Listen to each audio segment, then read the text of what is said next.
नमस्कार। नई उम्मीदें, नए सपने और एक और नई शुरुआत, क्योंकि हर सुबह आपके लिए लेकर आती है अवसर अपार और हम आपके लिए लेकर आते हैं नया सवेरा, जहां हम बात करते हैं नए भारत की, प्रेस रिपोर्ट्स की, आत्मनिर्भर होते भारत की, साथ ही आर्थिक विकास की भी दिखती है यहाँ झलक। और खेल जगत से कैसे दूर रह सकते हैं, तो खेल जगत में क्या कुछ हुआ और कैसे आपकी सेहत रह सकती है फिट। साथ ही बात होती है टेक टॉक की भी और नजर डालते हैं इंटरनेशनल न्यूज पे, यानी कि अंतर्राष्ट्रीय खबरों पर भी। शहला, बिल्कुल हर वो बात जो कि आपके दिन को खास बनाने वाली है, हम लेकर आते हैं नया सवेरा के जरिए। नमस्कार, मैं हूं शहला निगार और मेरे साथ है मेरी सहयोगी भावना नैयर। सुप्रभात शहला, धन्यवाद। चलिए आइए नया सवेरा की शुरुआत कर लेते हैं सुबह की सुर्खियों के साथ।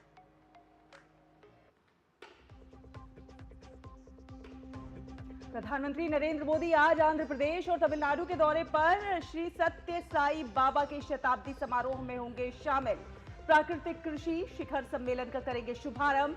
9 करोड़ किसानों को पीएम किसान सम्मान निधि की 21वीं किस्त करेंगे जारी।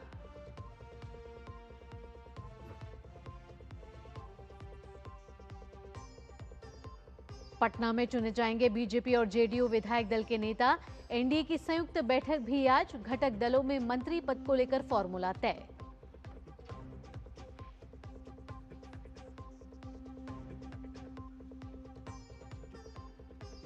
बिहार में कल शपथ लेगी नई एनडीए सरकार। नीतीश कुमार ने लिया गांधी मैदान में तैयारियों का जायजा।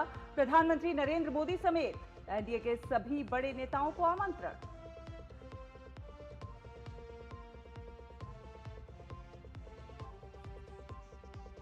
यौन उत्पीड़न के दोषी एप्स्टीन की फाइलें खुलने का रास्ता साफ। अमेरिकी संसद से पास हुआ बिल, ट्रंप के हस्ताक्षर के बाद कानून बनेगा विधेयक।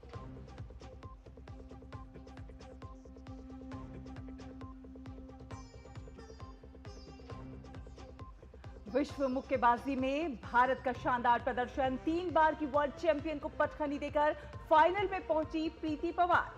अरुंधति चौधरी, मीनाक्षी हुड्डा और नूपुर श्योरान भी फाइनल में।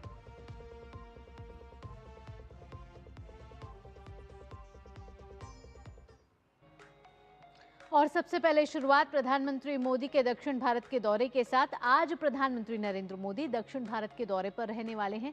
पहले पीएम आंध्र प्रदेश जाएंगे और फिर तमिलनाडु। बिल्कुल, आंध्र प्रदेश के पुट्टापार्थी में पीएम श्री सत्य साई बाबा की समाधि पर उन्हें श्रद्धा सुमन भी अर्पित करेंगे और उनके जन्म शताब्दी समारोह में भाग लेंगे। और इसके बाद कोयम्बटूर में प्राकृतिक कृषि शिखर सम्मेलन का उद्घाटन करेंगे और 9 करोड़ किसानों को 18,000 करोड़ रुपए की पीएम किसान सम्मान निधि की 21वीं किस्त जारी करेंगे। आइए देखते हैं इस पर यह खास रिपोर्ट।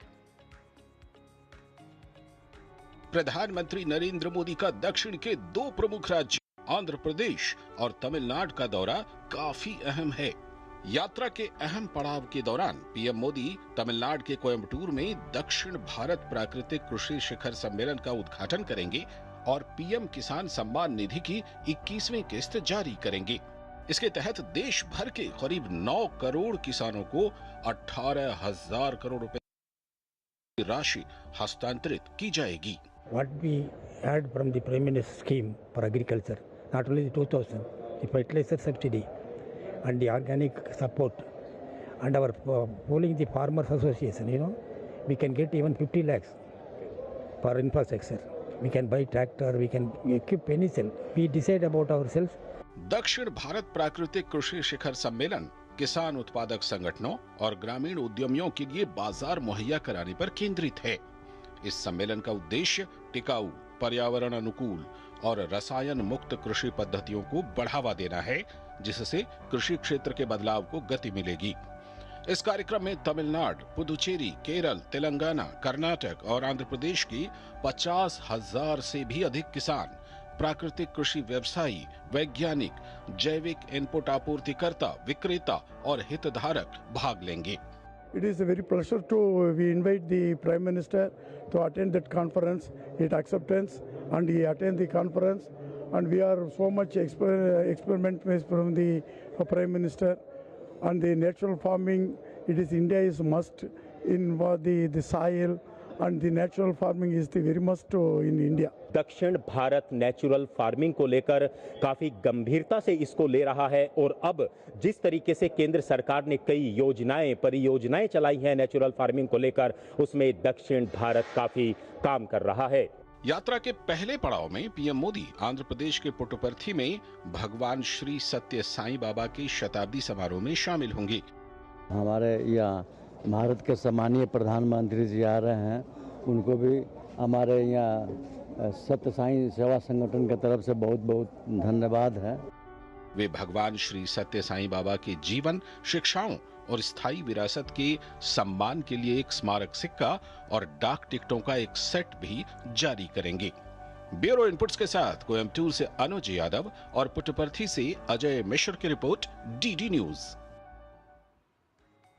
प्रधानमंत्री नरेंद्र मोदी आज पुट्टापर्थी में आध्यात्मिक गुरु सत्य साईं बाबा के शताब्दी समारोह में भाग लेंगे। श्री सत्य साईं बाबा के अनुयायी बड़ी संख्या में पुट्टापर्थी पहुंच रहे हैं और वो सभी प्रधानमंत्री के आगमन को लेकर भी बेहद उत्साहित हैं।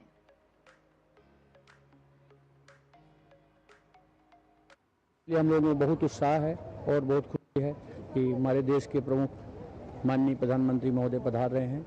एक साईं भक्त होने के नाते काफ़ी उत्साह है। मोदी जी आने वाले हैं, ये ऐसा पता था हमको, और मोदी जी के ऊपर भी भगवान बाबा की बहुत कृपा है, ये सभी को बहुत लोगों को पता है। भारत के सम्मानीय प्रधानमंत्री जी आ रहे हैं, उनको भी हमारे यहाँ सत्य साईं सेवा संगठन की तरफ से बहुत बहुत धन्यवाद है, जो ऐसे आदमी हमारे यहाँ पधार रहे हैं। यहाँ पर तो साईं भक्तों के लिए नाश्ता, खाना नाश्ता एकदम फ्री है ना। आज सुरक्षा के भी पहले से बहुत ज़्यादा कड़ा इंतजाम है। भारत के सम्माननीय जो प्रधानमंत्री हैं, यशस्वी प्रधानमंत्री नरेंद्र मोदी जी भी आ रहे हैं, ये हम लोग के लिए सौभाग्य की बात है।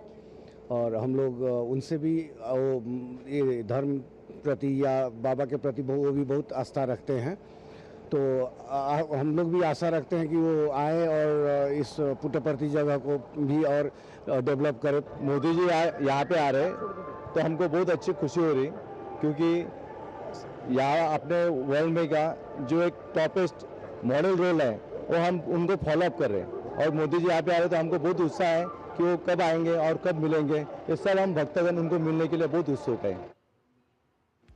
और हमारे सहयोगी अनुज यादव कोयम्बटूर से हमारे साथ जुड़ रहे हैं ज्यादा जानकारी के साथ प्रधानमंत्री के इस दौरे से जुड़े हुए।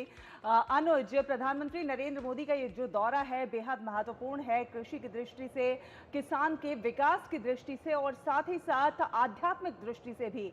लेकिन जिस तरह से किसान सम्मान निधि की एक और किस्त सौंपी जाने वाली है, तो कहीं ना कहीं उत्साहित नजर आ रहे होंगे लोग। बिल्कुल शैला, कृषि और किसानों के लिए आज एक बड़ा दिन है और खास तौर से अगर हम दक्षिण भारत की बात करें तो यहाँ तो प्राकृतिक खेती को लेकर एक शिखर सम्मेलन का आयोजन हो रहा है और ये आयोजन पहली बार देश के अंदर हो रहा है। मैं दक्षिण भारत प्राकृतिक कृषि जो यहाँ सोसाइटीज बनी हुई हैं, समितियां बनी हुई हैं, वो इस सम्मेलन को करा रही हैं और जिसका उद्घाटन आज प्रधानमंत्री नरेंद्र मोदी आज दोपहर में करेंगे। और इसमें सिर्फ मैं बताऊं आपको शैला, सिर्फ तमिलनाडु नहीं बल्कि आंध्र प्रदेश के, तेलंगाना के, कर्नाटक के जो किसान हैं वो इस सम्मेलन में भाग लेंगे। तो इस लिहाज से हम कह सकते हैं कि एक बड़ा सम्मेलन है और इसके पीछे का सबसे बड़ा लक्ष्य अगर कुछ है तो वो यही है कि आने वाले समय में जो देश का खाद्यान्न है वो स्वास्थ्य के लिहाज से अच्छा हो। एक तरीके से जो अभी तक फर्टिलाइजर का ज्यादा उपयोग होता है, केमिकल फ्री जो है खाद्यान्न को बनाना है, फर्टिलाइजर को उपयोग को लगातार कम करना है, ये एक प्रधानमंत्री नरेंद्र मोदी का बड़ा लक्ष्य रहा है। मैं अगर छोटा सा एक आंकड़ा आपको बताना चाहूंगा कि देश के अंदर 22 राज्यों के अंदर जो है केंद्र सरकार ने एक सर्वे कराया था कि प्रति हेक्टेयर कितना फर्टिलाइजर का उपयोग होना चाहिए, तो उसमें करीब करीब 135 जो किलो है वो प्रति हेक्टेयर का इस्तेमाल फर्टिलाइजर का होना चाहिए। लेकिन पिछले कुछ वर्षों में देखा गया कि वो 200 किलो से ज्यादा हो रहा है। ऐसे में प्रधानमंत्री नरेंद्र मोदी सरकार ने इस पर काफी चिंता जाहिर की और वैज्ञानिकों से बात की कि इस समस्या से निपटने के लिए वैज्ञानिकों को और किसानों को एक साथ आना होगा। और आज ये देश के कृषि वैज्ञानिकों और किसानों की ही मेहनत का सबसे बड़ा एग्जाम्पल है कि दक्षिण भारत के लोग जो हैं इसमें कमी लेकर आए हैं फर्टिलाइजर के उपयोग में, और आज 1 करोड़ लोगों को प्राकृतिक खेती से जोड़ने का जो लक्ष्य है केंद्र सरकार ने रखा था, वो उसको हम कह सकते हैं कि सफलता की ओर आगे बढ़ रहे हैं। तो कुल मिलाकर प्राकृतिक खेती को बढ़ावा देना, लोगों के स्वास्थ्य की चिंता करना, तो कहीं ना कहीं आज किसानों के लिए बड़ा दिन है, साफ तौर पर नजर आ रहा है। और कृषि शिखर सम्मेलन में भी प्रधानमंत्री नरेंद्र मोदी भाग लेने वाले हैं, ऐसे में किसानों में उत्साह है। अजय मिश्रा भी हमारे साथ जुड़ रहे हैं पुट्टपर्थी आंध्र प्रदेश से। अजय, पहला पड़ाव आंध्र प्रदेश का होने वाला है प्रधानमंत्री का, श्री सत्य साईं बाबा की शताब्दी समारोह में शामिल होंगे। और श्री सत्य साईं बाबा के अनुयायियों के लिए ये खास दिन नहीं है, बल्कि पूरे देश के लिए ये खास दिन इसलिए क्योंकि सत्य साईं बाबा हमेशा से यही संदेश देते थे कि सबकी सेवा करिए और सबसे प्यार करिए। जी बिल्कुल सही कहा आपने। और अध्यात्म को मानव सेवा से जोड़ना, जन सेवा से जोड़ना और जन सेवा को जनार्दन सेवा बनाना, यही मूल मंत्र है। भारत की जो मनीषा है, भारत की जो आध्यात्मिक ऊर्जा है, वो मानव सेवा में ही विश्वास रखती है। और चाहे जितने भी महापुरुष यहाँ पर अवतरित हुए हैं, उस सभी के केंद्र में मानव सेवा ही प्रमुख रहा है। और इसलिए जो प्रधानमंत्री नरेंद्र मोदी का सबका साथ, सबका विकास, सबका विश्वास का मूल मंत्र कहें, वो भी मानव सेवा पर ही केंद्रित है। लेकिन आप अगर प्रधानमंत्री नरेंद्र मोदी का जुड़ाव देखें इस जगह से, और इस वक्त मैं प्रशांति निलयम, जिसको कि सर्वोच्च शांति का आलय कहा जाता है, जो कि यहाँ पर सत्य साईं बाबा की महासमाधि है, वहाँ पर वो पुष्पांजलि अर्पित करेंगे और इस जन्म शताब्दी समारोह में हिस्सा लेंगे। बहुत इंपॉर्टेंट इस बात को समझना कि जब गुजरात में भुज में भूकंप आया, तो ये पूरा कम्युनिटी ड्रिवन जो रिकवरी हुई, उसमें बहुत ज़्यादा योगदान यहाँ पर जो सत्य साईं बाबा के अनुयायी हैं उनका रहा, जो बिना किसी स्वार्थ के मानव सेवा में लगे थे।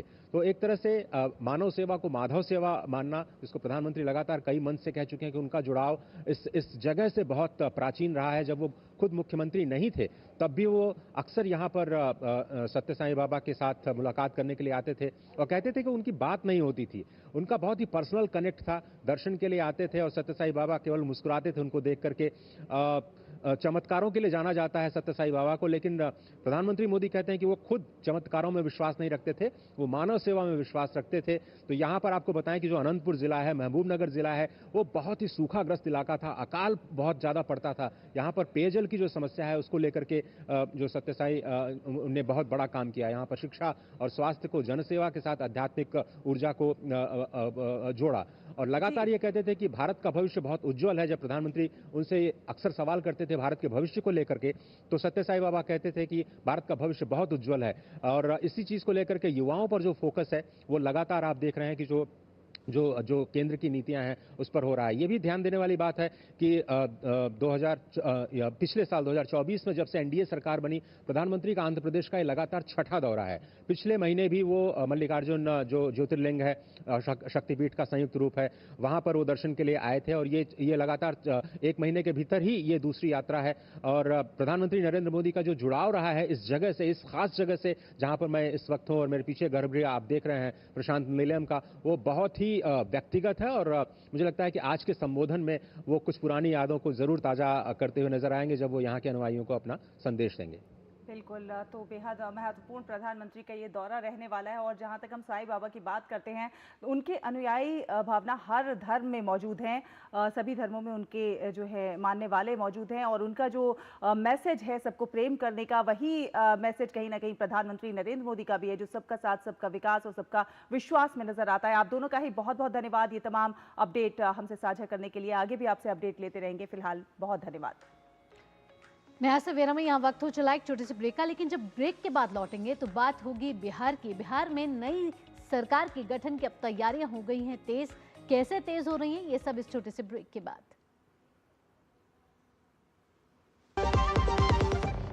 अब आया असली स्वाद। अब आया स्वाद। जब स्वाद के पड़े हो लाले, तो MDH का चंकी चाट मसाला डालें। MDH का चंकी चाट मसाला।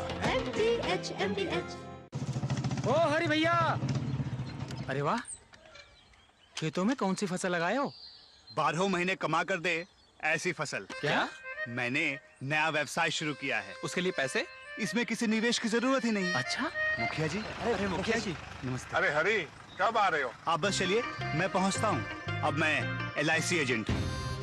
LIC एजेंट बनो, अब बड़ा सोचो। हमारी वेबसाइट पर जाएं या अपनी नजदीकी LIC शाखा से संपर्क करें। मेरी पसंद, मेरी पसंद, मेरी पसंद, मेरी पसंद, हमारी पसंद। हम सबकी पसंद। मजबूत देश का मजबूत सरिया हो गया स्टील। 80 करोड़ लोगों को मुफ्त राशन की सौगात है। एक नहीं, दो नहीं, ये 5 साल तक की बात है। मुफ्त में आपको अन्न मिलेगा, हर परिवार हर मंथ मिलेगा, कहीं भी किसी भी राशन की दुकान से मिलेगा। ये मोदी की गारंटी है। जी हाँ, प्रधानमंत्री गरीब कल्याण अन्न योजना के तहत 1 जनवरी 2024 से आने वाले 5 सालों तक गरीब और अंत्योदय परिवारों को हर माह मुफ्त राशन मिल रहा है। मुसीबतों की छुट्टी, मोदी की गारंटी। MDH की देगी मिर्च, देगी मिर्च का तड़का, अंग अंग फड़का। MDH की देगी मिर्च। ब्रेक के बाद स्वागत है आपका। बात करते हैं बिहार में किस प्रकार से सियासी हलचल तेज है। यहाँ पर एनडीए की नई सरकार भारी बहुमत के साथ बनने जा रही है, लेकिन उससे पहले तमाम औपचारिकताएं आज पूरी होंगी। अब अपने टेलीविजन स्क्रीन पर 3 तस्वीरें देख पा रहे हैं। पटना में बीजेपी आज अपना नेता चुनेगी और इसके लिए सभी 89 नवनिर्वाचित विधायकों की बैठक बुलाई गई है। इस बैठक में केंद्र की ओर से पार्टी के पर्यवेक्षक बनाए गए हैं केशव प्रसाद मौर्य, सह पर्यवेक्षक के रूप में अर्जुन राम मेघवाल और साध्वी निरंजन ज्योति भी मौजूद होंगी। और इनकी मौजूदगी में ही विधायक दल का नेता चुना जाएगा। दूसरी तस्वीर आपको दिखा रहे हैं, जेडीयू की है ये। जेडीयू के विधायक भी आज अपना नेता चुनेंगे। 85 नवनिर्वाचित विधायकों की बैठक आज पटना में ही बुलाई गई है और इस बैठक में नीतीश कुमार को नेता चुने जाने की संभावना है। जेडीयू में इस समय खुशियों का माहौल है। पार्टी दफ्तर में पोस्टर लगे हुए हैं जिसमें बिहार का मतलब नीतीश कुमार को बताया गया है। इसके बाद आज शाम को एनडीए के नवनिर्वाचित 202 विधायकों की बैठक होगी, जिसमें औपचारिक रूप से गठबंधन का नेता चुना जाएगा। एनडीए के 5 घटक दलों यानी कि भारतीय जनता पार्टी, जनता दल यूनाइटेड, लोक जनशक्ति पार्टी रामविलास, हिंदुस्तानी आवाम मोर्चा और राष्ट्रीय लोक मोर्चा ने मिलकर ये चुनाव लड़ा और प्रचंड जीत हासिल की। इस बैठक में मुख्यमंत्री नीतीश कुमार के एनडीए विधायक दल का एक बार फिर नेता चुने जाने की संभावना तय है। एनडीए विधायक दल का नेता चुने जाने के बाद नीतीश कुमार राज्यपाल आरिफ मोहम्मद खान को अपना इस्तीफा सौंपेंगे और इसके बाद एनडीए के नेता राज्य में नई सरकार बनाने का दावा पेश करेंगे। तो आज पटना में बड़ी बड़ी बैठकें होने वाली हैं। बिहार में सरकार गठन की तैयारियां जो हैं जोरों पर हैं और साथ ही साथ हलचल भी बहुत तेज हो गई है और बिहार में कल एनडीए की नई सरकार शपथ लेने वाली है। पटना के गांधी मैदान में शपथ ग्रहण समारोह का आयोजन होगा। तो समारोह की तैयारियों का जायजा लेने के लिए बिहार के कार्यवाहक मुख्यमंत्री नीतीश कुमार और अन्य एनडीए के नेता गांधी मैदान पहुंचे और तैयारियों की उन्होंने समीक्षा की। और इस कार्यक्रम में आपको बता दें, प्रधानमंत्री नरेंद्र मोदी और बीजेपी के कई वरिष्ठ नेता भी मौजूद रहने वाले हैं। नीतीश कुमार ने तैयारियां किस प्रकार से हैं उसका जायजा लिया है। कल नई सरकार शपथ लेगी बिहार में और बहुमत के साथ अपने मंत्रिमंडल का विस्तार करेगी और गठन होने वाला है। और किसी राज्य में मंत्रियों की संख्या मुख्यमंत्री समेत विधानसभा सदस्यों की कुल संख्या के 15% से ज्यादा नहीं हो सकती है। बिहार विधानसभा में 243 सीट हैं और इस लिहाज से मुख्यमंत्री समेत 16 मंत्री बनाए जा सकते हैं। एनडीए में इसका फॉर्मूला तय हो चुका है, जिसकी जानकारी अभी सार्वजनिक नहीं की गई है। तो विधायकों की संख्या के आधार पर भाजपा इस समय सबसे बड़ी पार्टी है, उसके मंत्री ही अधिक होंगे। एनडीए ने 243 सदस्यीय विधानसभा में 200 से अधिक सीटें जीतकर पूर्ण बहुमत हासिल किया। इसमें भाजपा ने अधिकतम 89 सीटें जीती। इसके बाद जदयू ने 85 सीटें जीती, जबकि केंद्रीय मंत्री चिराग पासवान की लोजपा रामविलास ने 19 सीटें हासिल की। इसके साथ साथ आपको बता दें कि जीतन राम मांझी की पार्टी हिंदुस्तान आवाम मोर्चा से 5 और उपेंद्र कुशवाहा की पार्टी राष्ट्रीय लोक मोर्चा से 4 विधायक बने हैं। तो एनडीए को यहां प्रचंड जीत मिली है और सरकार गठन की तैयारियां और तेज हो गई हैं। कल शपथ ग्रहण होने वाला है, उससे पहले आज काफी हलचल रहने वाली है। मधुरेश नारायण के पास चलते हैं जो पटना से इस समय हमारे साथ मौजूद हैं।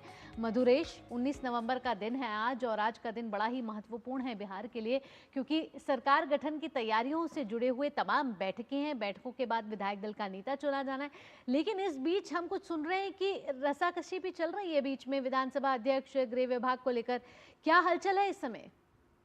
देखिए, आज सुबह 10:30 बजे के आसपास बीजेपी विधायक दल की बैठक होने वाली है, जिसमें सारे जो विधायक, नवनिर्वाचित जो विधायक हैं वो शामिल होंगे और उनको 10:30 बजे ऑफिस में रिपोर्ट करने के लिए कहा गया है। इसके बाद 11 बजे जदयू विधायक दल की बैठक है, जो कि जदयू कार्यालय में आयोजित की गई है, और सारे जो नवनिर्वाचित जदयू के विधायक हैं वो मौजूद रहेंगे। इसके अलावा बताया जा रहा है कि पार्टी के जो आला नेता हैं, जो बड़े कद के नेता हैं, वो भी मौजूद रहेंगे। हालांकि सीएम नीतीश कुमार के वहां पहुंचने की सूचना अभी तक नहीं है। इसके बाद शाम को लगभग 3:30 बजे सेंट्रल हॉल में, विधानसभा के सेंट्रल हॉल में एनडीए के विधायक दल की बैठक होगी, जिसके बाद बताया जा रहा है कि सीएम नीतीश कुमार राज्यपाल से मिल सकते हैं और राज्यपाल से मिल करके उन्हें अपना इस्तीफा सौंप सकते हैं। जिसके बाद कल शपथ ग्रहण का जो समारोह है वो आयोजित किया जाना है। जो शपथ ग्रहण का समारोह है उसके लिए भी जोर शोर से तैयारियां चल रही हैं। पटना का गांधी मैदान सज करके लगभग तैयार हो चुका है। टेंट वगैरह जो है वो लगाए जा चुके हैं। बड़ा स्टेज बनाया गया है। जितने भी एनडीए शासित प्रदेश हैं, सारे जगह के मुख्यमंत्री और उप मुख्यमंत्रियों को न्योता भेजा गया है। इसके अलावा जो भी स्टार प्रचारक एनडीए के थे, जिन्होंने जमीन पर उतर करके एनडीए के लिए वोट मांगा है, उनको भी विशेष रूप से निमंत्रण भेजा गया है। जी मधुरेश, ये भी जानना चाहेंगे कि हर कोई जैसे कि जानना चाहता है कि मंत्रिमंडल का कैसा स्वरूप होगा, किस किस को क्या कुछ मिल सकता है, तो क्या कुछ समीकरण साधने की कोशिश हो सकती है? देखिए, अंदर खाने तो कई तरह की बातें चल रही हैं, लेकिन जो हमारे सूत्र हैं, जो सूत्र बता रहे हैं, उसके अनुसार बीजेपी को 16 मंत्रियों, बीजेपी के 16 मंत्री बनाए जा सकते हैं। इसके साथ ही जो जदयू है उसमें एक सीएम के साथ में 14 विधायकों को मंत्री पद दिया जा सकता है। इसके अलावा जीतन राम मांझी की पार्टी हिंदुस्तान आवामी मोर्चा सेकुलर के भी एक विधायक को मंत्री बनाया जा सकता है। वर्तमान में भी जीतन राम मांझी के जो बेटे हैं संतोष सुमन, वो एमएलसी हैं बिहार सरकार में, मतलब बिहार विधान परिषद में, और वो लघु सिंचाई विभाग के मंत्री थे। तो समझा जा रहा है कि इस बार फिर से संतोष सुमन को ही मंत्री पद दिया जा सकता है। इसके अलावा अगर बात करें उपेंद्र कुशवाहा की पार्टी रालोसपा की, तो रालोसपा में भी एक मंत्री पद देने की बात कही जा रही है, और रालोसपा से इस बार विधायक बनी है उपेंद्र कुशवाहा की जो पत्नी है स्नेहलता कुशवाहा। समझा जा रहा है कि स्नेहलता कुशवाहा को भी मंत्री पद दिया जा रहा है। और जैसा कि आप पहले पूछ रही थी, विधानसभा अध्यक्ष और गृह विभाग को लेकर के कई तरह की जो चर्चाएं चल रही है, तो ये बात भी सही है। कई नाम जो हैं वो विधानसभा अध्यक्ष को लेकर के चल रहे हैं, लेकिन जो नाम सबसे आगे चल रहा है लिस्ट में, उसमें विजय कुमार सिन्हा, जो कि वर्तमान जो सरकार थी उसमें उप मुख्यमंत्री थे, उनका भी नाम है। इसके अलावा विजय चौधरी, जो कि नीतीश कुमार के काफी करीबी माने जाते हैं, उनकी भी नाम की चर्चा बड़े जोर शोर से चल रही है। इसके अलावा प्रेम कुमार, जो कि गया से 9वीं बार विधायक बने हैं, उनका भी नाम काफी तेजी से चल रहा है, और वो पिछली सरकार में वो भी मंत्री पद पे सुशोभित थे। तो ऐसे में समझा जा रहा है कि 3 नामों के बीच में ही कोई एक नाम जो है वो विधानसभा अध्यक्ष के लिए रखा जा सकता है। हालांकि जहां तक जो अंदर खाने से बात निकल के आ रही है, बीजेपी का कहना है कि जब मुख्यमंत्री जो है वो जदयू कोटे के हैं, तो विधानसभा अध्यक्ष जो है वो बीजेपी कोटे का बनाया जाना चाहिए। हालांकि इसको लेकर के अभी गहन मंथन चल रही है। मधुरेश, ये तो पता है कि बिहार का दूल्हा कौन होगा, लेकिन दूल्हे के साथ उप मुख्यमंत्री कौन होंगे, इसको लेकर भी तमाम कयास चल रहे हैं। तो एक मुख्यमंत्री होगा, 2 उप मुख्यमंत्री होंगे, इसको लेकर क्या जानकारी है आपके पास? देखिए, बीजेपी स्टेट्स में खास करके अगर अभी हम बात करें, जैसे उत्तर प्रदेश हो या फिर बिहार में, पहले से फॉर्मूला तय चला आ रहा है कि जदयू का मुख्यमंत्री अगर होता है तो 2 जो डिप्टी सीएम होते हैं वो भाजपा के होते हैं। इस बार थोड़ा सा बदलाव की उम्मीद की जा रही है। इस बार बताया जा रहा है कि एक जो डिप्टी सीएम होगा वो भाजपा का हो सकता है, दूसरा किसी दूसरी पार्टी से भी बनाया जा सकता है। हालांकि ये अभी सूत्रों के हवाले से ही खबर है। जो डिप्टी सीएम के नाम की लिस्ट में जो नाम सबसे आगे चल रहा है वो सम्राट चौधरी का ही चल रहा है। वो वर्तमान में भी अभी डिप्टी सीएम बिहार में है।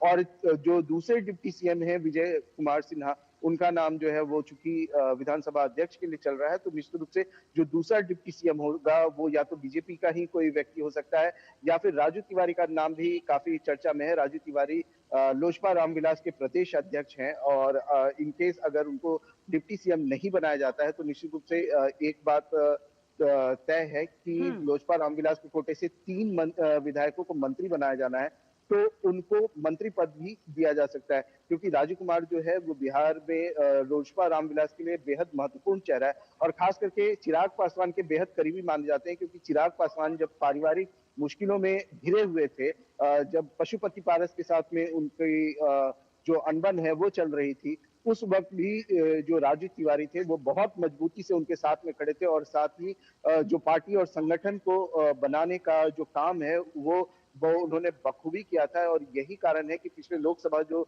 चुनाव था उसमें उन्होंने बेहद सटीक समीकरण बिठाया और लोजपा रामविलास का स्ट्राइक रेट बेहतर हुआ और यही विधानसभा चुनाव में भी देखने को मिला। जी बिल्कुल, चलिए बहुत बहुत धन्यवाद ये तमाम जानकारियां हमारे दर्शकों से साझा करने के लिए। तो बिहार की लिहाज से आज का दिन बेहद महत्वपूर्ण रहने वाला है। आगे भी आपसे जानकारी हासिल करेंगे। फिलहाल आगे बढ़ेंगे नया सवेरा में, बात करेंगे बंगाल स्कूल नौकरी घोटाले मामले में पश्चिम बंगाल की ममता सरकार को एक तगड़ा झटका लगा है। राज्यपाल आपको बता दें सीवी आनंद बोस जो हैं उन्होंने प्राथमिक विद्यालय भर्ती में अनियमितताओं को लेकर राज्य प्राथमिक शिक्षा बोर्ड के 2 पूर्व अधिकारियों के खिलाफ भ्रष्टाचार निवारण अधिनियम 1988 के तहत अभियोजन को मंजूरी दे दी है।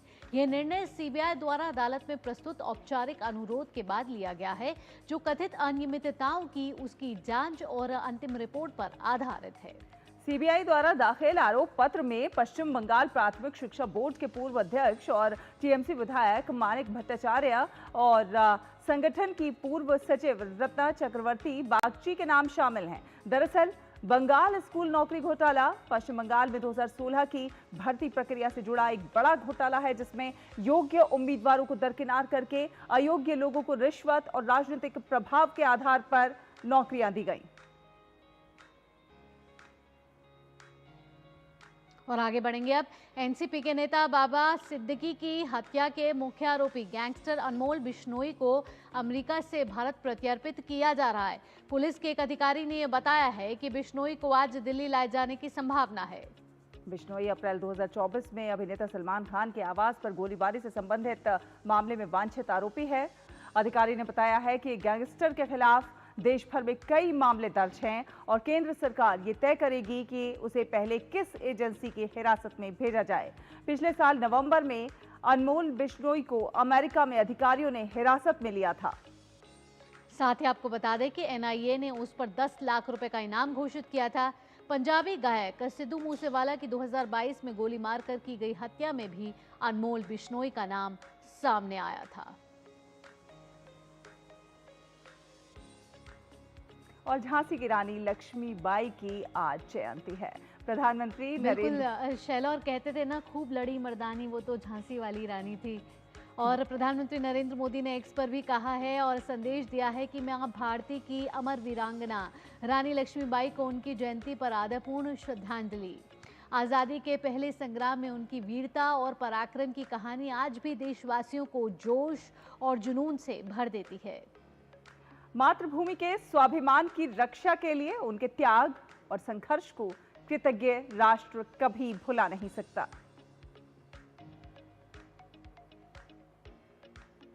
गृह मंत्री अमित शाह ने भी रानी लक्ष्मीबाई को उनकी जयंती पर नमन किया। अमित शाह ने एक्स पर कहा कि मातृभूमि की रक्षा को जीवन का सर्वोच्च ध्येय बनाने वाली रानी लक्ष्मीबाई जी ने अपनी दूरदृष्टि से सन 1857 की क्रांति को आकार देने में अविस्मरणीय भूमिका निभाई। उन्होंने अपनी वीरता, अद्भुत शौर्य और पराक्रम से अंग्रेजों की कूटनीति से लेकर युद्ध के मैदान तक दांत खट्टे कर दिए। हर देशवासी को उनकी वीर गाथा अवश्य पढ़नी चाहिए और मातृभूमि के प्रति त्याग और समर्पण की प्रेरणा लेनी चाहिए। महान वीरांगना रानी लक्ष्मीबाई जी को उनकी जयंती पर कृतज्ञ राष्ट्र की ओर से अमित शाह ने कहा कि मैं वंदन करता हूं। और भारत सरकार के सूचना प्रसारण मंत्रालय ने सभी प्राइवेट सैटेलाइट टीवी चैनल्स के लिए एक महत्वपूर्ण एडवाइजरी जारी की है। मंत्रालय ने स्पष्ट निर्देश दिया है कि आतंकी उमर के कथित वीडियो को लेकर जो कंटेंट सोशल मीडिया और कुछ चैनलों पर प्रसारित किया जा रहा है, उस तरह के कोई भी कंटेंट प्रसारित ना किए जाए। सूचना प्रसारण मंत्रालय की एडवाइजरी में यह भी कहा गया है कि जो कंटेंट उकसाने वाला हो या देश की सुरक्षा के लिए खतरे का कारण बन सकता है, उसे प्रसारित ना किया जाए। सरकार ने कहा है कि इस तरह के विवादास्पद और संवेदनशील कंटेंट को प्रसारित करना पूरी तरह से प्रतिबंधित है। मंत्रालय ने सभी टीवी चैनल्स को यह भी निर्देश दिए हैं कि वे संवेदनशील मामलों की रिपोर्टिंग करते समय सबसे उच्चतम स्तर के विवेक और संवेदनशीलता का पालन करें। इसके साथ ही सभी प्रसारकों को यह सुनिश्चित करने का भी आदेश दिया गया है कि वे केबल टेलीविजन नेटवर्क रेगुलेशन अधिनियम 1995 के तहत प्रोग्राम और विज्ञापन कोड का कड़ाई से पालन करें। सरकार ने चैनल से अपील की है कि वे ऐसे कार्यक्रमों से बचें जो देश की एकता और अखंडता को खतरे में डाल सकते हैं। इसके अलावा मीडिया को यह भी निर्देशित किया गया है कि वे किसी भी समाचार या वीडियो प्रसारण से पहले उचित प्रमाण और सत्यापन करें।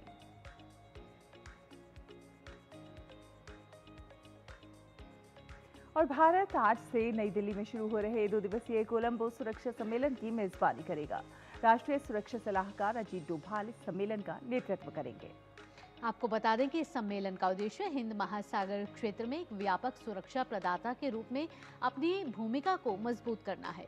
कोलंबो सुरक्षा सम्मेलन में भारत, श्रीलंका, मालदीव, मॉरिशस और बांग्लादेश शामिल हैं। सेशल्स इस सम्मेलन का एक पर्यवेक्षक देश है और बाद में ओमान और म्यांमार को भी कोलंबो सुरक्षा सम्मेलन में शामिल करने की योजना है। कोलंबो सुरक्षा सम्मेलन हिंद महासागर क्षेत्र के देशों का एक महत्वपूर्ण सुरक्षा सहयोग मंच है, जिसका उद्देश्य क्षेत्रीय सुरक्षा, समुद्री सुरक्षा, आतंकवाद, तस्करी, साइबर सुरक्षा और आपदा राहत जैसे मुद्दों पर सहयोग बढ़ाना है।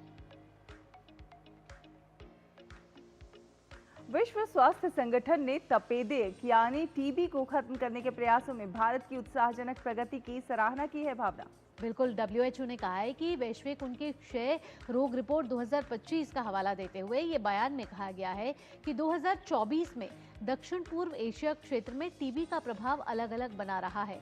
म्यांमार और तिमोर लेस्ते में टीबी संक्रमण की दर काफी अधिक है, जहां लगभग 480 से 500 मामले प्रति 1 लाख जनसंख्या दर्ज की गई है और इस वजह से ये देश दुनिया के सबसे ज्यादा प्रभावित क्षेत्रों में शामिल हो गए हैं।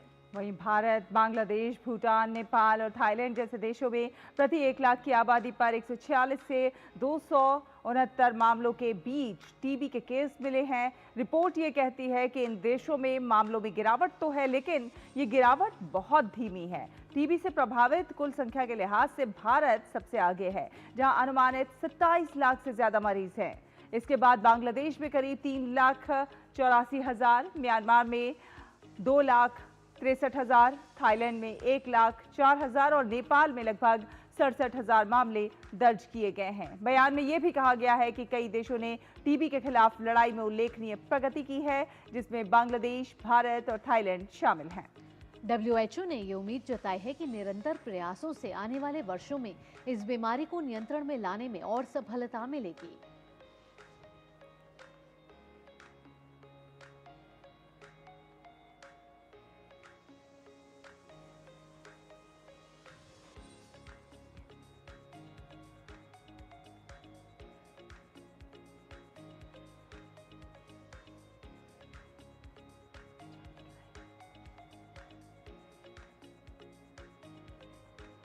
और सऊदी अरब के मदीना में भारतीय नागरिकों के साथ हुई दुखद दुर्घटना के बाद अब भारत सरकार का उच्च स्तरीय प्रतिनिधिमंडल रियाद का दौरा करेगा।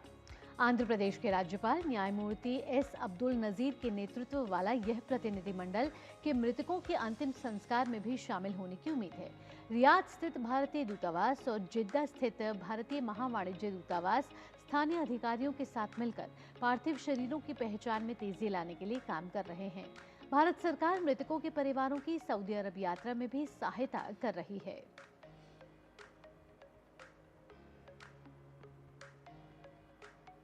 और आपको बता दें कि सऊदी अरब में ये दर्दनाक हादसा हुआ था, जहां भारतीय तीर्थयात्रियों से भरी बस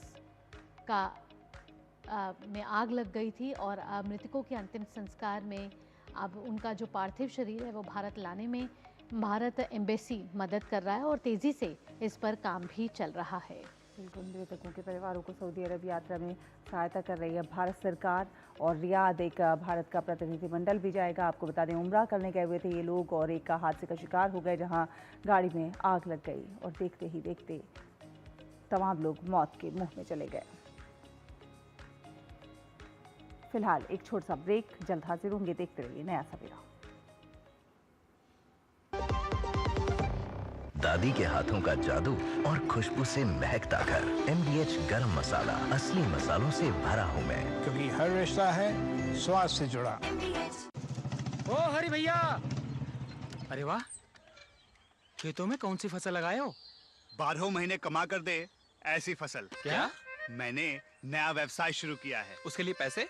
इसमें किसी निवेश की जरूरत ही नहीं। अच्छा मुखिया जी। अरे मुखिया जी नमस्ते। अरे हरी, कब आ रहे हो? आप बस चलिए, मैं पहुंचता हूं। अब मैं LIC एजेंट हूं।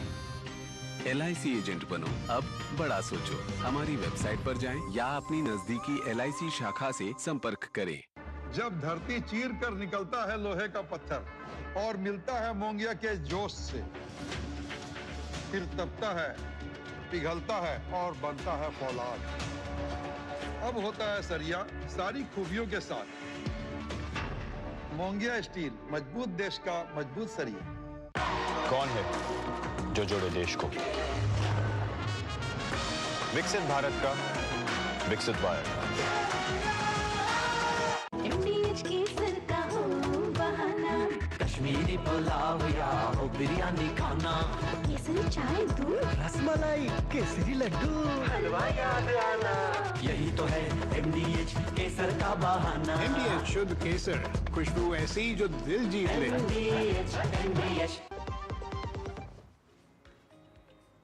ब्रेक के बाद आपका स्वागत है। आज से दिल्ली में चल रहा मशहूर अंतर्राष्ट्रीय व्यापार मेला आम लोगों के लिए खुल रहा है और ख़ास बात यह है कि GST की दरें कम होने से ये उत्पाद भी अब सस्ते हुए हैं, जिसके लिए व्यापारी वर्ग केंद्र सरकार का धन्यवाद भी कर रहे हैं। मेले के पहले 5 दिन व्यापारी वर्ग के दर्शकों के लिए रखे गए थे, जिसमें काफ़ी व्यापारिक संबंध भी बने। तो आज से आम जनता के लिए इंटरनेशनल ट्रेड फेयर, ये 44वां एडिशन है इसका व्यापार मेले का, जहां बेसब्री से इंतज़ार रहता है पूरे साल कि कब ये व्यापार मेला आज 14 से 27 तारीख तक इस बार लगा है और लगेगा और फिर वहां जाके खूब सारी शॉपिंग होगी क्योंकि GST दरें कम हो गई हैं और व्यापारियों में भी बेहद उत्साह यहाँ नजर आ रहा है। इस बार बहुत ही अच्छा रहा है, बहुत अच्छे व्यापारी आए हैं, पूरे इंटरनेशनल लेवल से आए हैं, हमें बहुत अच्छा बिजनेस मिला है, बहुत अच्छी इंक्वायरी मिली है और सबसे बड़ी बात है हम गवर्नमेंट का धन्यवाद करना चाहते हैं। जो GST कम हुआ है उससे क्या है हमारे प्रोडक्ट और भी सस्ते हो गए हैं, पॉकेट फ्रेंडली हो गए हैं, लोगों की परचेजिंग बहुत ज़्यादा हो रही है लास्ट के कंपैरिजन में और लोगों का जो ITPO का भी धन्यवाद करना चाहते हैं क्योंकि ये सबसे बड़ा हिंदुस्तान का सबसे बड़ा मेला है। यहाँ पे लोग पूरे हिंदुस्तान से आते हैं और जायका टेस्ट करते हैं। हमारे लिए बहुत अच्छा प्लेटफॉर्म है ये। आम जनता के लिए हम बहुत बेसब्री से इंतजार कर रहे हैं क्योंकि हमारे लिए बेस्ट प्लेटफॉर्म है लोगों को छोटे से समय के अंदर जनता को अपना प्रोडक्ट टेस्ट कराने का, अपने प्रोडक्ट को बताने का, अपने प्रोडक्ट को एजुकेट करने का। इससे बड़ा प्लेटफॉर्म पूरे हिंदुस्तान के अंदर नहीं है। और दिल्ली के भारत मंडपम में चल रहे 44वें भारतीय अंतर्राष्ट्रीय व्यापार मेले में आयुष मंत्रालय का पंडाल भी देखा जा सकता है, जो काफी खास है। यहाँ पर स्वादिष्ट और पौष्टिक आयुष आहार, योग प्रशिक्षण और प्रस्तुतियां देखने को मिल सकती है। साथ ही यहाँ आयुष के डॉक्टर और विशेषज्ञों द्वारा निःशुल्क परामर्श समेत बहुत से दवाइयों और आयुष से जुड़ी जानकारियां प्रदान की जा रही हैं।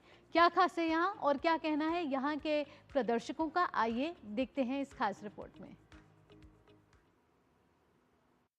अभी जैसा भी हम लोग दिल्ली में मौसम देख रहे हैं कि इतना प्रदूषित हुआ है, तो इस समय की कौन सी औषधियाँ लेना चाहिए और किस प्रकार से लेना चाहिए कि हम अपने को बचा सकें, क्योंकि हम लोग को देखता नहीं है लेकिन हमारी शरीर हमेशा एडवर्स कंडीशन से लड़ाई लड़ रही होती है। तो उसमें हम अपने को कैसे सक्षम कर सकते हैं, अपने को स्वस्थ कर सकते हैं, तो उसके लिए हमने कि भी च्यवनप्राश के लिए अभी लिया है। और एक हमने पौधा अगर देखेंगे लंग्स के लिए वासा एक पौधा होता है, जो अभी लोगों को जितने भी खांसी आ रही है, अगर हम इन प्रकृति के आधार पर अगर खोजते हैं तो ये वासा एक प्लांट ऐसा है कि किसी को कितनी भी खांसी आ रही हो उसको हम अच्छे से दूर कर सकते हैं। डायबिटीज़ को कैसे क्योर किया जाए और प्रॉपर तरीके से एक इतने अच्छे तरीके से आप आराम से उसको ले सकते हैं। टैबलेट फॉर्म में हम लोगों ने बनाया है, जिसमें सिर्फ पानी में डालेंगे, 150 ml पानी में डालने के बाद आप लेंगे और आप पूरी तरह फिट रहेंगे। 3 ब्रांड्स हैं। जीवांता हर्बल जो कि सौंदर्य प्रसाधक है, it's like personal care cosmetics that helps in a herbal way, in a Ayurvedic way to provide you beauty and improves your radiance. Then we have second brand as V-Cut.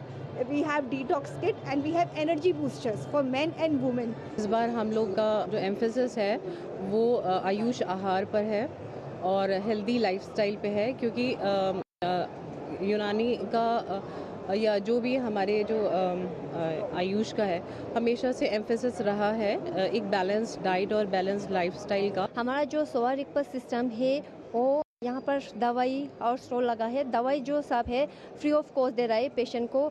पिछले साल जब हमारे यहाँ stall लगा हुआ है उस basis पे भी पिछले वाला साल के पेशेंट भी बहुत आ रहे हैं हमारे पास।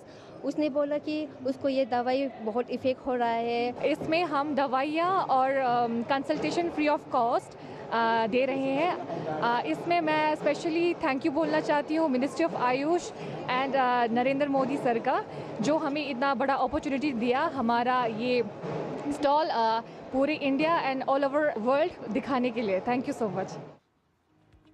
आइए आगे बढ़ते हुए बात कर लेते हैं समाचार पत्रों की। आपको बताते हैं कि कौन से आज मुख्य खबरें अखबारों में प्रकाशित की गई हैं हमारे खास सेगमेंट प्रेस रिपोर्ट में। तो सबसे पहले जो खबर प्रकाशित हुई है नवभारत टाइम्स में वो आपके पास लेकर आ रहे हैं। 80 लाख ई पासपोर्ट जारी किए गए हैं और अब डेटा चोरी की चिंता नहीं। आपको बता दें कि मई 2025 के बाद सिर्फ ई पासपोर्ट ही दिए जा रहे हैं और पुराने सिर्फ 2035 तक वैध होंगे। ऐसे में नए पासपोर्ट में डेटा सुरक्षा के उपाय मौजूद हैं और काफ़ी खासियत इस ई पासपोर्ट में मौजूद है। बिल्कुल। और अगली खबर का रुख करते हैं। अगली है आईपीओ बाजार का रिकॉर्ड तोड़ प्रदर्शन देखने को मिल रहा है। कागजी हेरफेर से जो है आज़ाद हो रहा है।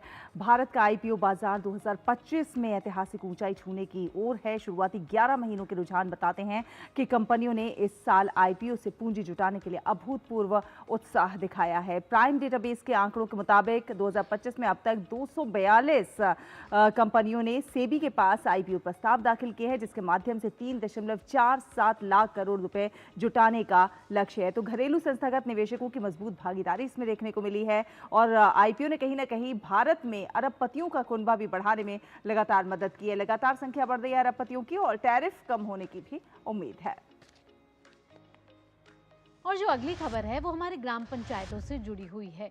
जब से सरकार का गठन हुआ है तब से सरकार ये कोशिश कर रही है कि कागजी कार्यवाही को कम किया जाए, पेपरलेस किया जाए और डिजिटलीकरण की तरफ आगे बढ़ा जाए। ऐसे में कागजी हेरफेर से मुक्त होने वाली हैं ग्राम पंचायतें और इसका मुख्य उद्देश्य यह है कि गुणवत्ता यहाँ की सुधरे। जियो स्पैटियल डेटा और अन्य तकनीकों की मदद से ये ग्राम जो पंचायत है उनसे जुड़ी विकास योजनाएं बन रही है और संसाधनों का बेहतर उपयोग हो, सड़क जल की ज़रूरत और बाढ़ के जोखिम पर नज़र रखी जाएगी और इसके कामकाज को और पारदर्शी बनाने के प्रयासों के लिए अब पंचायती राज मंत्रालय ने इस महत्वपूर्ण कदम को लेते हुए साल 2030 तक देश की अधिकांश ग्राम पंचायतों को भूस्थानिक योजना यानी कि जियो स्पैटियल प्लानिंग शुरू करने का लक्ष्य रखा है।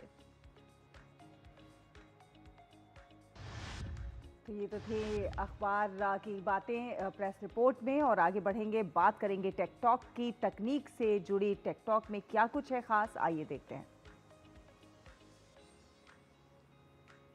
तो गूगल के प्रमुख सुंदर पिचाई ने कृत्रिम मेधा यानी कि एआई के इस्तेमाल से मिली हर जानकारी पर आंख मूंद कर भरोसा करने को लेकर लोगों को आगाह किया है। साथ ही पिचाई ने कंपनियों को भी चेतावनी दी है कि एआई निवेश का बुलबुला फटने पर कोई भी इससे अछूता नहीं रहेगा। एक साक्षात्कार में गूगल की मूल कंपनी अल्फाबेट के भारतीय अमेरिकी मुख्य कार्यपालक अधिकारी यानी कि उनके सीईओ पिचाई ने बताया कि एआई मॉडल त्रुटियों से ग्रस्त है और उपयोगकर्ताओं को इनके परिणामों की तुलना अन्य स्रोतों से करनी चाहिए। उन्होंने ये भी कहा है कि अगर आप रचनात्मक काम करना चाहते हैं तो एआई उपकरण मददगार हो सकते हैं, लेकिन लोगों को इन उपकरणों का सही तरीके से उपयोग करना सीखना होगा और हर बात पर आंख मूंदकर भरोसा नहीं करना चाहिए। तो हम लगातार देख रहे हैं भावना कि एआई जो है जिस तरह से अपने पैर जो है वो पसार रहा है, पंख फैला रहा है और उससे बहुत सारे लोगों को बहुत फ़ायदा भी मिल रहा है, लेकिन इसके जो दुष्प्रभाव हैं वो भी देखने को मिल रहे हैं। और हाल ही में हमने देखा कि किस तरह से एक बच्चे ने सुसाइड तक कमिट कर लिया एआई पर भरोसा करके। तो एआई का आंख मूंद कर जिस प्रकार से उपयोग हो रहा है वो गलत है और एआई का उपयोग आप अपनी सहूलत के लिए कर सकते हैं, लेकिन हर बात सही होगी ये सही नहीं है। बिल्कुल, अब तो गूगल के सीईओ सुंदर पिचाई ने भी ये बात कह दी है कि आप एआई पर आंख मूंद कर भरोसा ना करें और साथ ही साथ चेतावनी दी है कि एआई पर भरोसा करें, लेकिन एआई एक ऐसा टूल नहीं है जिस पर आप बिल्कुल 100% भरोसा कर सकते हैं। आगे बढ़ेंगे और बात करेंगे कारोबार जगत की बिजनेस ब्रीफ में। वाणिज्य और उद्योग मंत्री पीयूष गोयल ने कहा है कि सेवाओं के क्षेत्र के व्यापार आंकड़ों की समीक्षा करना जरूरी है, क्योंकि इससे हितधारकों को सही निर्णय लेने में मदद मिलेगी।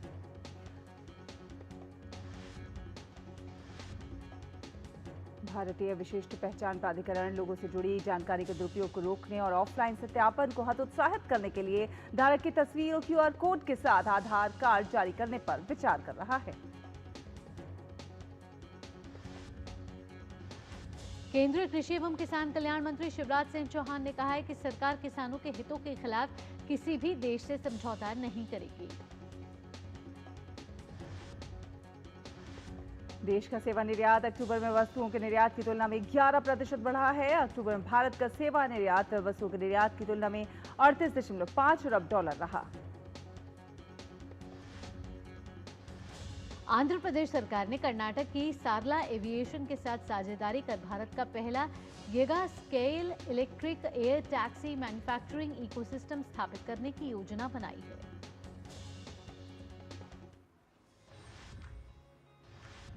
और आइए अब देखेंगे दुनिया भर की कुछ खास खबरें। अमेरिकी कांग्रेस ने सर्वसम्मति से दिवंगत यौन अपराधी जेफरी एप्स्टीन से जुड़ी न्याय विभाग की फाइलें जारी करने के लिए मतदान किया, जिसके बाद प्रतिनिधि सभा ने 427-1 के बहुमत से इस विधेयक को किया पारित। वहीं अब इस विधेयक पर ट्रंप के होने हैं हस्ताक्षर। राष्ट्रपति डोनाल्ड ट्रंप ने अचानक अपना रुख बदलते हुए जेफरी एप्स्टीन केस से जुड़ी सभी फाइलें सार्वजनिक करने को कहा है, जिसका वे कुछ दिन पहले तक कड़ा विरोध कर रहे थे। अमेरिकी गृह सुरक्षा विभाग ने लुसियाना और मिसिसिपी में लगभग 250 संघीय सीमा एजेंटों को तैनात करने की योजना बनाई है, जिसका लक्ष्य दोनों राज्यों में लगभग 5000 लोगों को गिरफ्तार करना है। स्पेन के प्रधानमंत्री पेड्रो सांचेज ने कहा है कि स्पेन यूक्रेन के लिए $946 मिलियन की सहायता का एक नया पैकेज तैयार करेगा। साथ साथ नाटो की प्राथमिकता प्राप्त यूक्रेन आवश्यकता सूची के तहत 100 मिलियन यूरो मूल्य के अमेरिकी सैन्य उपकरण भी खरीदेगा।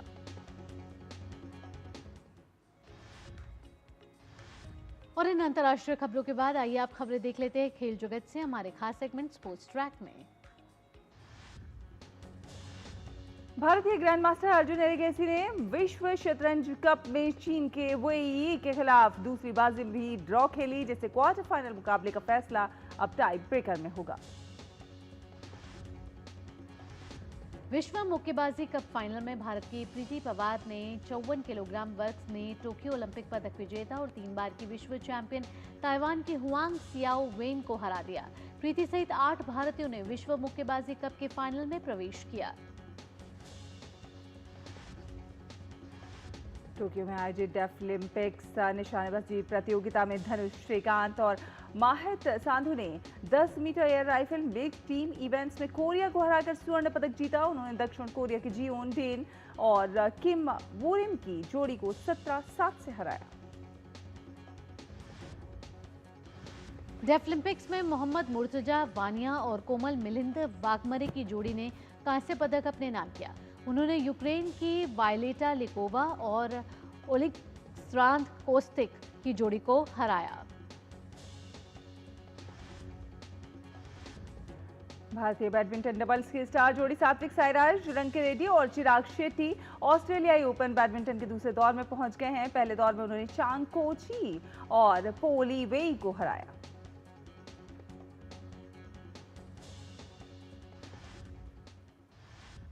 अब आपकी सेहत से जुड़ी बात कर लेते हैं। बात करते हैं कि आप सेहतमंद कैसे रह सकते हैं हमारे खास सेगमेंट फिटनेस मंत्र में।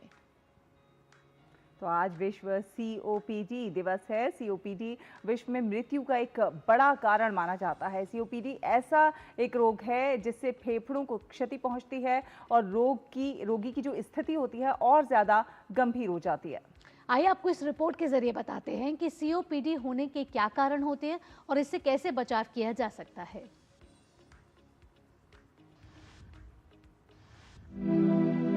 वायु प्रदूषण से कई तरह की स्वास्थ्य समस्याओं की संभावना बढ़ जाती है। ऐसी एक समस्या है क्रॉनिक ऑब्स्ट्रक्टिव पल्मोनरी डिजीज, जिसे सीओपीडी भी कहते हैं। ये एक श्वसन रोग है जिससे दुनिया भर में काफी लोग प्रभावित होते हैं। आज विश्व सीओपीडी दिवस है। सीओपीडी यानी क्रॉनिक ऑब्स्ट्रक्टिव पल्मोनरी डिजीज, यह एक ऐसी बीमारी है जो अत्यधिक स्मोकिंग, वेपिंग या फिर हाई पॉल्यूशन लेवल्स के एक्सपोजर से होती है। इसमें मरीजों की सांस की नलियों में सिकुड़न हो जाती है, जिसके कारण वह लगातार सांस फूलने की तकलीफ से गुजरते हैं। लंबे समय तक खांसी रहती है और यह समय के साथ बढ़ती ही जाती है। क्रॉनिक ऑब्स्ट्रक्टिव पल्मोनरी डिजीज फेफड़ों को प्रभावित करती है, जिसकी वजह से व्यक्ति में कई तरह की समस्याएं उत्पन्न हो जाती हैं। सीओपीडी के प्रभाव से वायु मार्ग के अंदर सूजन और जलन उत्पन्न होती है। क्रॉनिक ब्रोंकाइटिस फेफड़ों में हवा ले जाने वाली नलिकाओं को क्षति पहुंचाता है।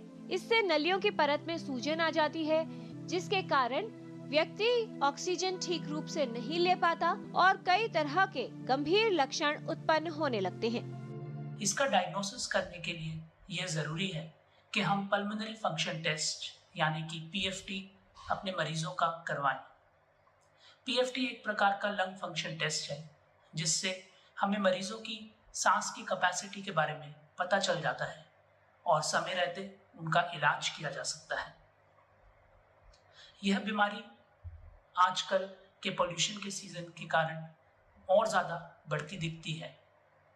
इस विश्व सीओपीडी दिवस पर हम सबका यह कर्तव्य है कि हम स्मोकिंग और वेपिंग जैसी बुरी आदतों से दूर रहें, अपना योगदान जितना दे सकें उतना इस पॉल्यूशन को कम करने में दें और समय रहते पीएफटी टेस्ट अगर ज़रूरत पड़ती है तो अवश्य करवाएं। सीओपीडी के उपचार के लिए ब्रोंकोडायलेटर्स का प्रयोग किया जाता है, जिन्हें इनहेलर्स के रूप में लिया जा सकता है। इसकी सहायता से वायु मार्ग खुल जाता है और व्यक्ति को श्वसन समस्या में राहत मिलती है। आवश्यक है कि सीओपीडी का सही उपचार करवाया जाए। सही प्रबंधन द्वारा क्रॉनिक ऑब्स्ट्रक्टिव पल्मोनरी डिजीज से ग्रस्त व्यक्ति का जीवन बेहतर बनाया जा सकता है।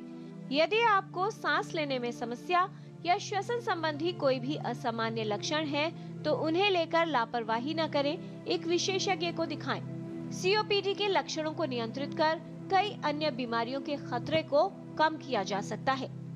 किरण भारद्वाज, डीडी न्यूज। और नया सवेरा में अब देखते हैं क्या है देश भर में मौसम का हाल।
और आपको बता दें कि गुवाहाटी में कंचनजंगा संस्कृति हॉक मैत्रेय मंत्र का आयोजन हुआ।